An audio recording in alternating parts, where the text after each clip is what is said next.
I used to laugh at the idea of red rooms. Not because the stories weren't disturbing, they were, but because they were always the same story, told by people who needed it to be true. Hidden live streams, paying viewers, buttons that decide what happens next. A myth engineered to feel like you'd peeked behind a curtain most people never even notice exists. Every version had the same punchline: it's real, and it's happening right now. I didn't believe that. I believed in scams. I believed in staged horror. I believed in people making money off fear. I believed in algorithms and attention and the kind of cruelty you can perform when nobody knows your name. But a functioning, persistent red room network, one that survives, one that actually operates? No, that required too many people to cooperate and too many people to stay quiet.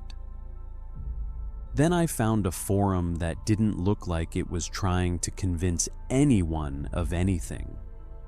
It didn't have a name. No banner, no icon, no about page, no rules, no sign-up button. The URL was just a string that looked like a mistake. I wasn't even searching for it, not directly. I was following dead links through old posts, digital archaeology, looking for abandoned communities that still had their lights on. I expected broken pages and empty threads. What I got was a place that felt watched, not in the dramatic way, not in the someone's behind you way. More like the way you feel when you walk into a shop and realize the staff have already clocked you, like you've been noticed, filed away, and quietly assessed. The forum was nothing but pale text on a black background, usernames that weren't names, strings of characters, clipped words, symbols that didn't display properly. The threads were short. Half the posts were single sentences. Many were just numbers posted at odd intervals, with replies that made no sense until you read enough of them to realize they weren't random. They were checks, confirmations, signals. I kept scrolling, trying to interpret it like a normal place, looking for context, searching for a new here thread, or at least an explanation. There wasn't one. And that was the first thing that unsettled me. Every community wants you to join. This one behaved like you already had. One thread appeared again and again as I scrolled. Not because it was pinned, but because people kept replying to it with the same flat certainty. Present. Confirmed. Observer online. Ready. The original post in that thread was old, years old. It was just one line. Observers will be present. No punctuation, no warning, no flair. It should have felt like role play. Instead, it felt like policy. I clicked into it. The replies kept coming in real time. Not fast, steady, like shift workers clocking in, like people signing a register. I refreshed the page. A new reply appeared, and my stomach tightened because I realized the timestamp on that reply was wrong. It wasn't just now or 1 minute ago. It was a time that hadn't happened yet. I stared at it long enough to start doubting my own eyes. Maybe my system clock was off. Maybe the page was glitching. Maybe the forum ran on some broken server that couldn't keep time straight. Then the page refreshed by itself. No browser spin, no loading bar. The thread simply updated. A new post appeared right at the top from a username I hadn't seen anywhere else. Calibration begins. Below it, someone replied, "New observer detected." I felt heat bloom at the base of my neck. A reflexive, irrational reaction, like my body had heard something my brain hadn't processed yet. I scrolled quickly, looking for my own name, something that might indicate I'd been logged or tagged. There was nothing obvious. But the longer I watched, the more the thread behaved like it wasn't a conversation. It was a checklist.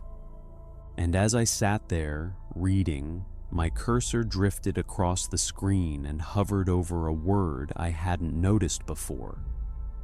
A link. It wasn't highlighted in blue. It wasn't underlined. It just looked like plain text until the cursor touched it. Then it changed, subtle as a bruise darkening. The text was simple. View. I told myself not to. I told myself it was bait. I told myself the smartest thing to do was close the tab, clear my history, and forget I'd ever stumbled across this place. And then the thread updated again. A new message appeared from the same strange username. "Do not leave during calibration." My hands went cold. I didn't click anything.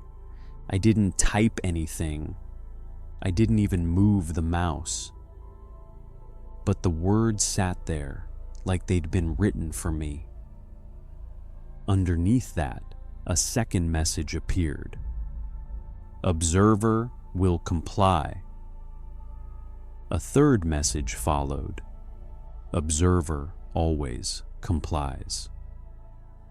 I laughed, one short, sharp breath of disbelief, because the alternative was admitting I was scared of text on a screen. And then my browser tab title changed. Not the website name, not the thread name. It changed to a phrase that made my mouth go dry. "Session acknowledged." I stared at it, hovered my cursor over the close button, considered forcing my laptop off, considered unplugging everything, but my finger didn't move. It's hard to explain that moment without sounding pathetic. It wasn't like I felt hypnotized. It wasn't like my body stopped obeying me. It was simpler than that. It was the feeling of being observed and realizing that whatever was watching had just written the next line of your behavior before you did.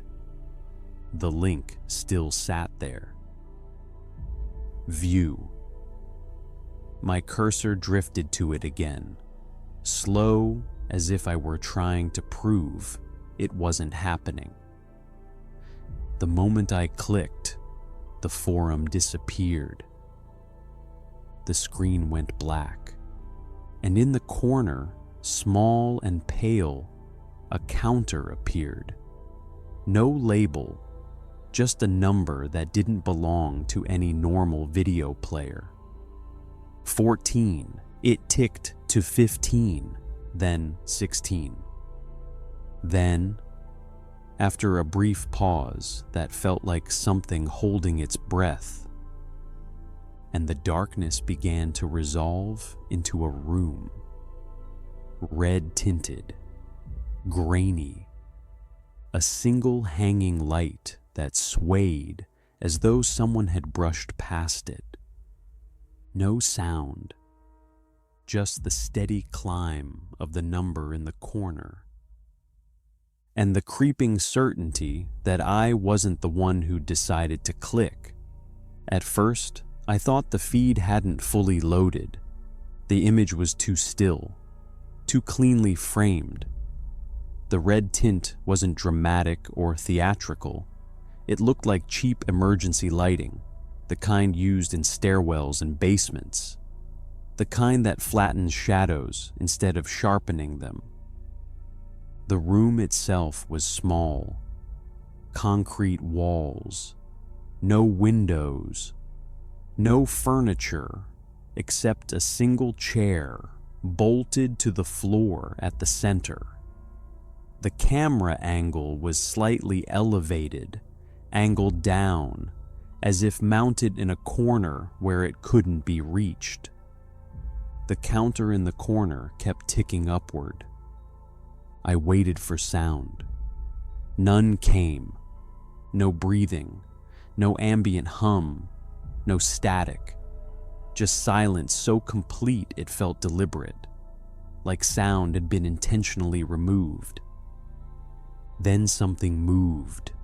Not fast, not sudden. The hanging light shifted, barely perceptible, like air displacement. A slow sway, back and forth. The counter paused at 23. A new element appeared beneath it. Text, small and clinical. Observers connected. 41. My pulse picked up. I glanced instinctively at the edges of my screen, half expecting chat messages or comments to start appearing. They didn't. There was no interface, no buttons, no controls, just the room and the number of people watching it with me. I told myself this was pre-recorded, a looped clip designed to unsettle, something recycled and repackaged to feel exclusive. 41 observers didn't mean 41 people. It could mean anything. Server connections, dummy variables, theater.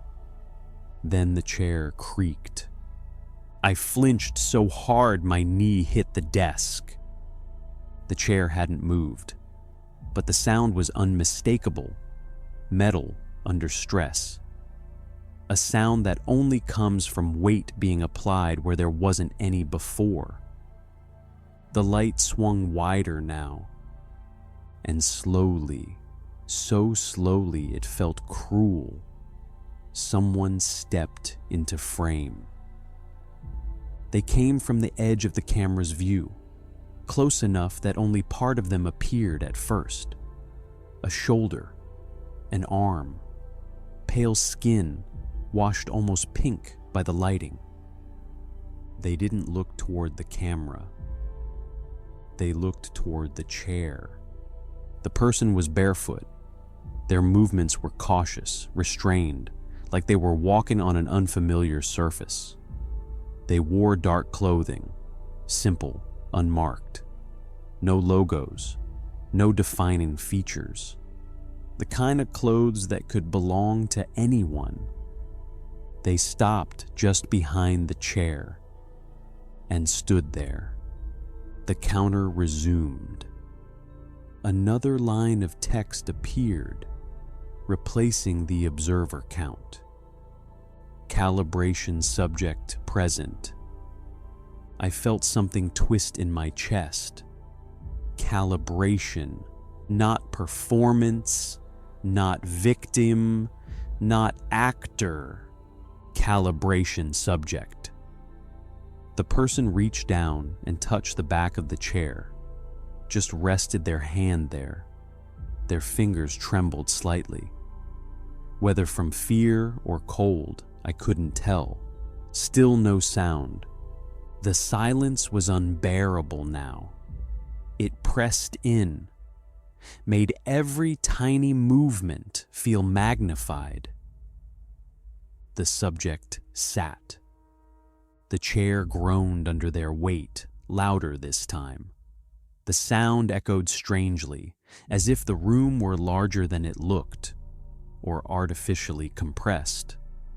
The subject's posture was rigid, spine straight, hands placed neatly on their thighs, not restrained, not yet.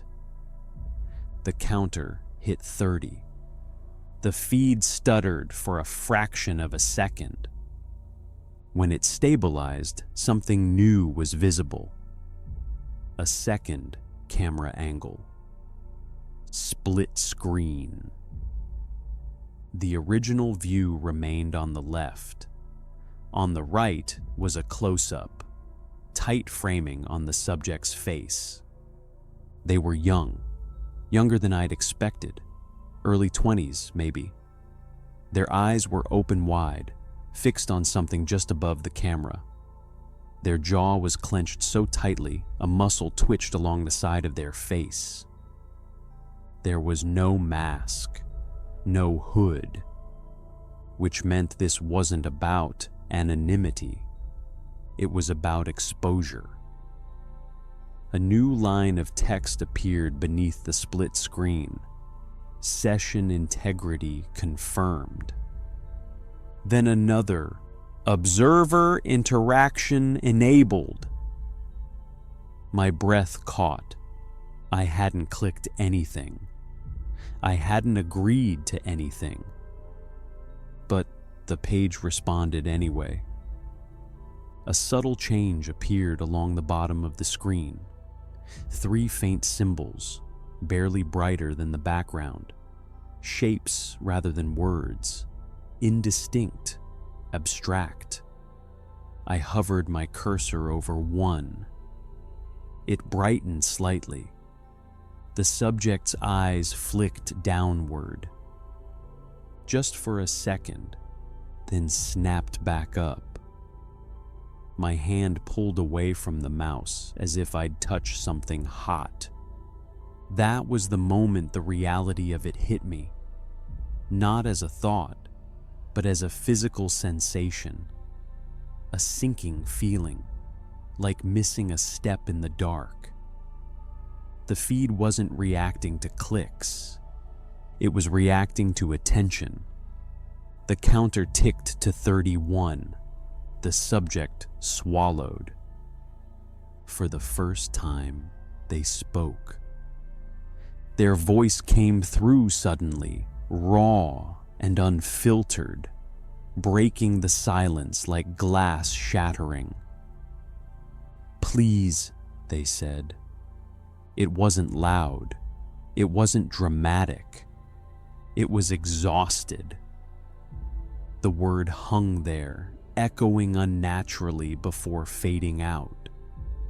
I stared at the screen, heart pounding, mind racing through rationalizations. Deepfake. A RG, performance art. Illicit theater for sick people with too much time and money. But none of those explanations accounted for the way the subject's gaze shifted, tracking something unseen, something moving in the room that the camera didn't capture, or the way the counter stopped climbing, at 31, as if waiting, as if the next number required something from us. A new message appeared, dead center of the screen, overlaid across both camera angles. Proceed. And beneath it, smaller, colder text. Observers will decide. I didn't touch the mouse. I didn't blink. And yet, somewhere in the back of my mind, a horrifying certainty began to form. This wasn't a red room meant to shock. It was a test, and I had already passed the part where I was supposed to leave. The word proceed didn't disappear right away. It lingered, faint but present, like an afterimage burned into the screen.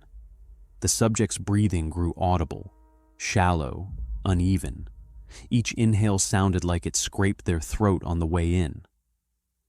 I still hadn't moved. The symbols at the bottom of the screen pulsed once. Soft, almost polite. Then the leftmost symbol brightened on its own. No cursor input, no click. Just activation.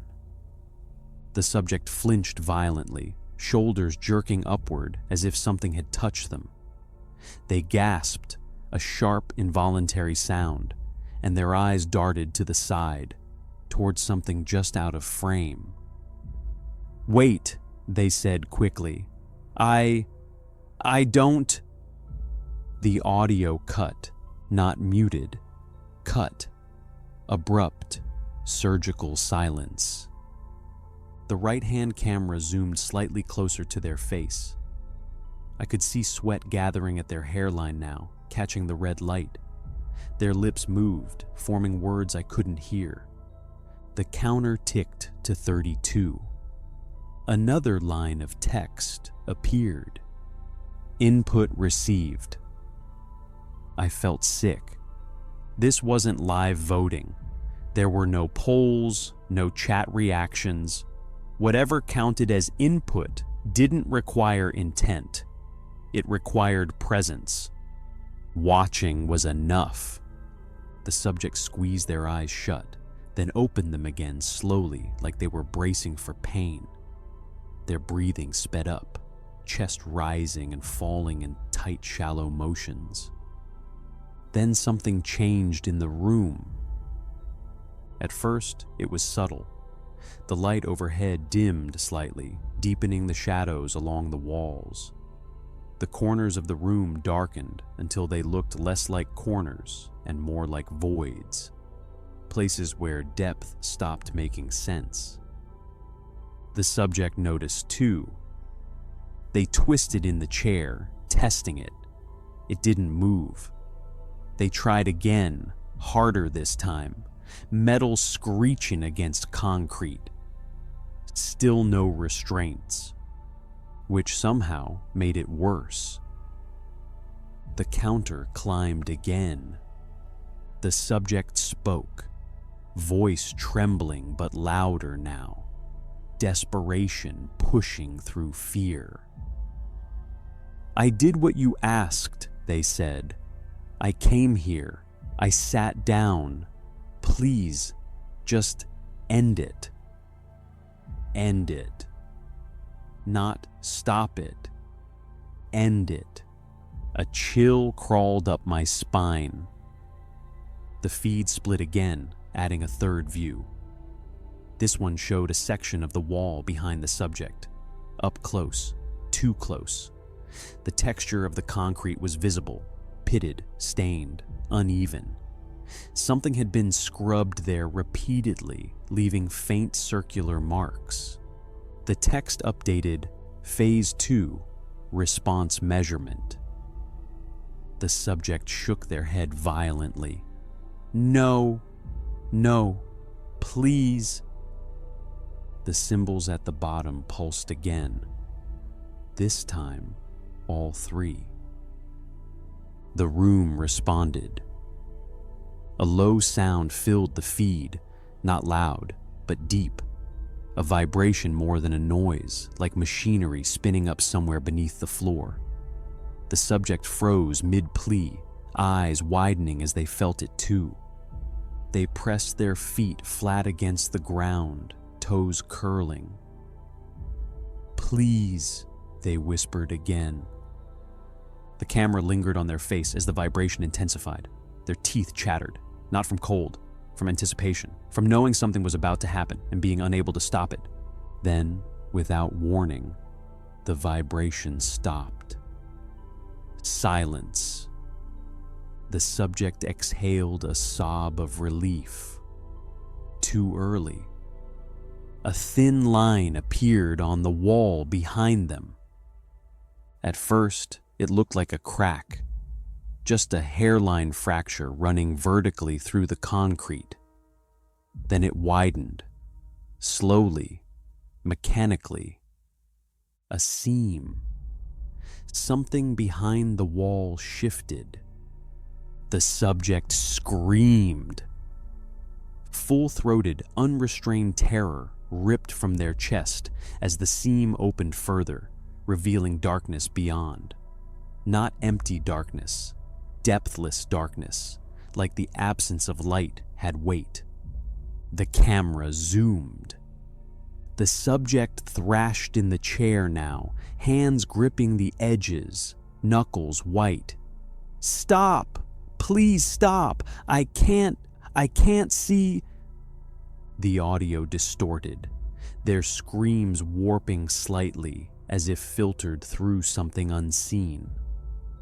The counter climbed rapidly now. Another message overlaid the feed. Stress threshold increasing. This was the moment I understood. The room wasn't designed to harm immediately. It was designed to escalate, to study, to map fear responses in real time. The subject's breathing became erratic, bordering on hyperventilation. Tears streamed down their face, cutting clean tracks through the sheen of sweat. They looked straight into the camera now, straight at me. "Someone's there," they said, voice cracking. "I know you're there. Please, if you're watching this, if you can hear me, don't let them do this again." Again, the word echoed in my head. Again implied history. The seam in the wall stopped opening, frozen halfway. The darkness behind it pulsed faintly, like something breathing. The symbols at the bottom dimmed. The counter stopped at 37. The text changed once more. Observer hesitation detected. The subject slumped slightly in the chair, chest heaving, eyes darting between the cameras. Hope flickered there, small, fragile, but unmistakable. They thought it was over. I knew better. Because beneath the text, another line appeared, smaller than the rest, almost an afterthought. Escalation pending. And for the first time since the feed began, the cursor on my screen moved. On its own, dragging slowly toward the second symbol, as if asking a question, as if daring me to answer. The cursor hovered over the second symbol. It didn't click. It just waited. The subject followed it with their eyes. Their gaze tracked something only they and I could see, pupils shaking as they moved back and forth. Their breathing slowed, not because they were calmer, but because they were conserving it. Like an animal that knows running will only make things worse. "Please," they whispered again. "I'll do anything." The symbol pulsed. The seam in the wall responded. It widened another inch. The darkness behind it spilled outward, swallowing the red light along its edges. Whatever was behind that wall wasn't empty. It wasn't a room. It felt occupied, not by something visible, but by the idea of something waiting. The feed cut the audio again. This time, it didn't come back.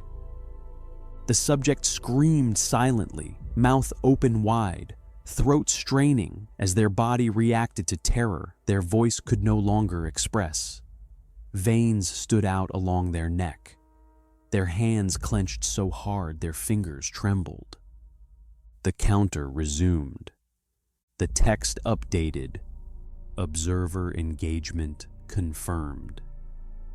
I pushed back from my desk, heart hammering. Every rational instinct screamed at me to close the tab, kill the connection, shut down the machine. But my hand wouldn't move, because some part of me, small, shameful, and deeply human, needed to know what came next. The chair restraints activated without warning. Metal bands snapped into place around the subject's wrists and ankles, locking them down with sharp, efficient clicks. Their body jerked against them instinctively, a reflexive fight they had no chance of winning. The camera lingered on their face as realization set in. They weren't being punished.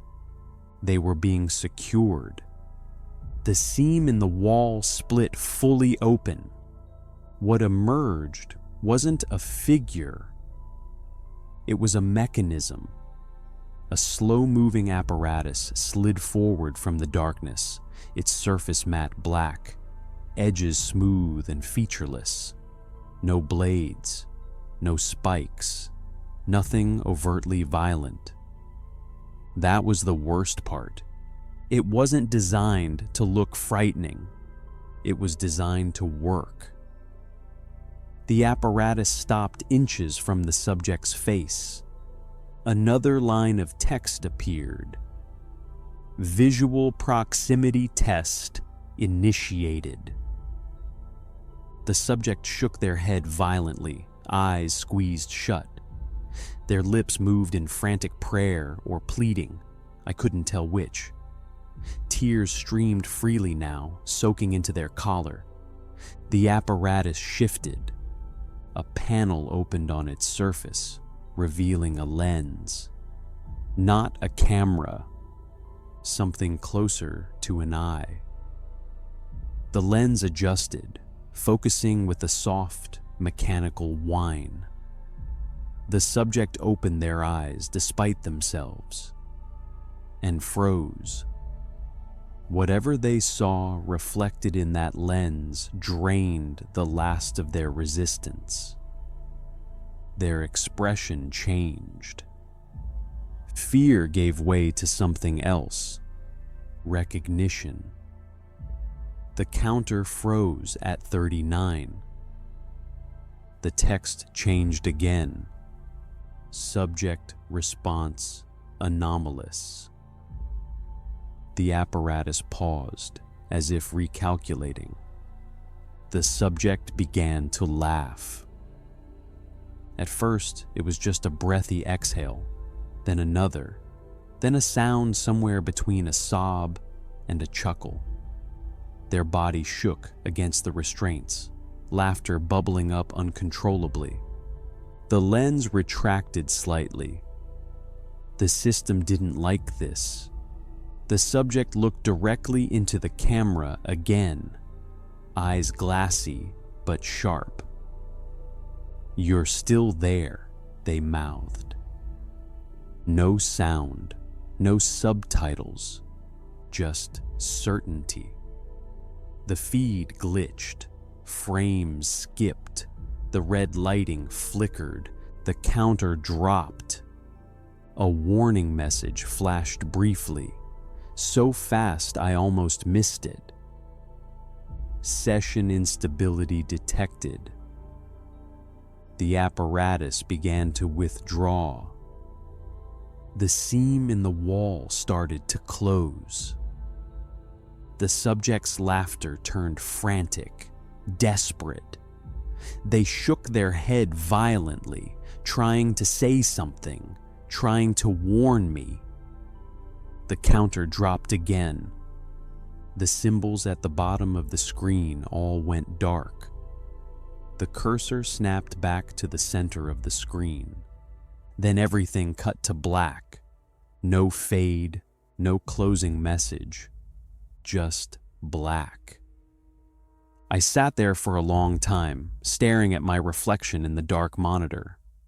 My room felt too quiet, too still, like the silence before something resumes. When the page finally reloaded, it was empty. No video, no text, just a single line in plain white font centered on the screen. Thank you for your participation. Below it, smaller, your response data has been recorded. I shut the laptop, unplugged it, powered it down. That was 3 weeks ago. I haven't gone back to the site. But sometimes, late at night, when my room is dark and my screens are off, I swear I can hear something faint, a low vibration, like machinery spinning up beneath the floor. And I can't shake the feeling that somewhere a counter is still ticking, waiting for the next observer. If you listen to stories like this regularly, subscribe to Buried Awake. New psychological horror episodes released for late night listening.